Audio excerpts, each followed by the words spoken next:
Welcome to Razia's kitchen. ഇന്ന് ഞാൻ ഉണ്ടാക്കുന്നത് മലബാർ സ്പെഷ്യലായ പാൽവാഴക്കയാണ്. അപ്പോൾ അതിന് വേണ്ടി ഞാൻ ഒരു പാനിലേക്ക് 2 കപ്പ് രണ്ടാം പാൽ ഒഴിച്ചു കൊടുക്കുന്നുണ്ട്. ഇനി നമുക്ക് ഫ്ലെയിം ഓൺ ചെയ്യാം.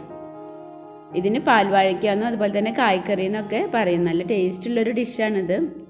അപ്പോൾ നമുക്കത് ഒന്ന് തിളച്ച് വരുമ്പോൾ വേണം നമുക്ക് അതിലേക്ക് ചവ്വരി ഇട്ട് കൊടുക്കാൻ. ഞാൻ ഇവിടെ 1/4 കപ്പ് ചവ്വരി അരമണിക്കൂർ വെള്ളത്തിൽ കുതിർത്തി എടുത്തിട്ടുള്ളതാണ്.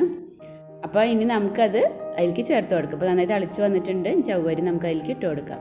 അപ്പോൾ അടി പിടിക്കാതിരിക്കാൻ നമുക്ക് ഇടയ്ക്കൊന്ന് ഇളക്കി കൊടുക്കാം. ഒരു മീഡിയം ഫ്ലെയിമിൽ ഇനി നമുക്കതൊന്ന് വേവിച്ചെടുക്കാം. ചവ്വരി വെന്ത് കഴിഞ്ഞാൽ ഈ വൈറ്റ് കളറൊക്കെ മാറിയിട്ട് ട്രാൻസ്പെറൻ്റ് ആയിട്ടാണ് ഉണ്ടാവുക.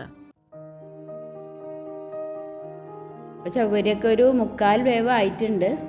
അപ്പോൾ ഇനി നമുക്ക് അതിലേക്ക് പഴം ചേർത്ത് കൊടുക്കണം. അപ്പോൾ ഞാൻ 2 നേന്ത്രപ്പഴം, പഴുത്ത 2 നേന്ത്രപ്പഴം ചെറുതാക്കി മുറിച്ചെടുത്തിട്ടുണ്ട്. അപ്പോൾ അതിലേക്ക് ചേർത്ത് കൊടുക്കാം. ഇനി അതും ഒന്ന് ഇളക്കിയിട്ട് ഒരു മീഡിയം ഫ്ലെയിമിൽ വെച്ച് നമുക്കൊന്ന് വേവിച്ചെടുക്കാം. അപ്പോൾ പഴം ഒരുവിധം വെന്തിട്ടുണ്ട്. അപ്പോൾ അതിലേക്ക് ഞാൻ 1/2 കപ്പ് പഞ്ചസാര എടുത്തിട്ടുണ്ടായിരുന്നു. അതിൽ നിന്നൊരു 1/4 ഭാഗം ഇട്ടിട്ടുണ്ട്. കുറച്ച് ഞാൻ മാറ്റി വെച്ചിട്ടുണ്ട്. ചില പഴം നല്ല മധുരം ഉണ്ടാവില്ല. അങ്ങനെയാണെങ്കിൽ അത് മുഴുവൻ ഇട്ട് കൊടുക്കേണ്ട വിചാരിച്ചിട്ട് മാറ്റി വെച്ചതാണ്. ഇനി 1/4 ടീസ്പൂൺ ഏലക്കാപ്പൊടിയും കൂടി ഇട്ട് കൊടുക്കുന്നുണ്ട്.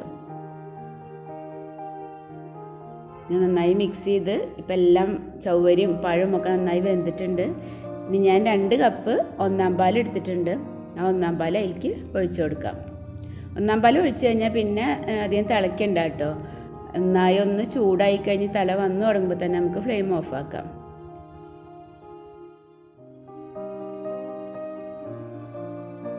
ഒന്ന് ഇളക്കി കൊടുത്തിട്ട് നമുക്കൊന്ന് മധുരം ഒന്ന് നോക്കി നോക്കാം കേട്ടോ.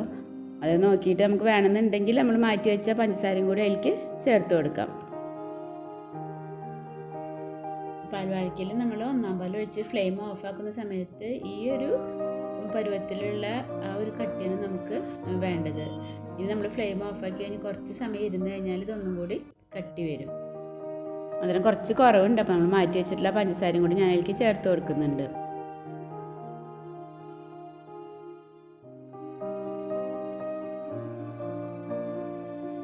നന്നായി ചൂടായിട്ടുണ്ട്. ചെറുതായിട്ട് തിള വന്ന് തുടങ്ങുന്നുണ്ട്. അപ്പം നമുക്കിനി ഫ്ലെയിം ഓഫ് ചെയ്യാം.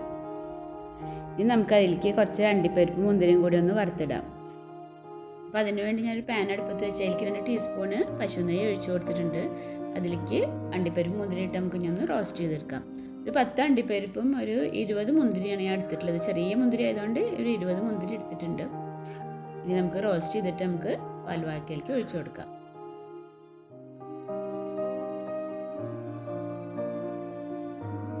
നമ്മളുടെ അണ്ടിപ്പരിപ്പും മുന്തിരിയൊക്കെ നമുക്ക് ഇനി പാൽവാഴക്കയിലേക്ക് ഒഴിച്ച് നന്നായി ഒന്ന് മിക്സ് ചെയ്തെടുക്കാം. നമ്മളുടെ പാൽവാഴക്ക ഇവിടെ കഴിക്കാൻ റെഡി ആയിട്ടുണ്ട്. പാൽവാഴക്ക നമുക്ക് ചെറിയൊരു ചൂടിലോ അതല്ലെങ്കിൽ തണുപ്പിച്ചിട്ടോ എങ്ങനെ കഴിക്കാനും നല്ല ടേസ്റ്റാണ് കേട്ടോ. അപ്പോൾ ഇതുപോലെ ട്രൈ ചെയ്യാത്തവരുണ്ടെങ്കിൽ തീർച്ചയായിട്ടും ഒന്ന് ട്രൈ ചെയ്ത് നോക്കുക. അതുപോലെ കുട്ടികൾക്കൊക്കെ പത്തിരിയും ചപ്പാത്തിയൊക്കെ ഇത് കൂട്ടി കൊടുത്താൽ അവർക്ക് നല്ല ഇഷ്ടമാവും. അപ്പോൾ നിങ്ങൾക്ക് ഈ വീഡിയോ ഇഷ്ടമെങ്കിൽ ഫ്രണ്ട്സിനും ഫാമിലിക്കൊക്കെ ഒന്ന് ഷെയർ ചെയ്യണം കേട്ടോ. അപ്പോൾ റസിയാസ് കിച്ചൺ ചാനൽ നിങ്ങൾ ആദ്യമായിട്ടാണ് കാണുന്നതെങ്കിൽ ഒന്ന് സബ്സ്ക്രൈബ് ചെയ്യണേ. Thank you.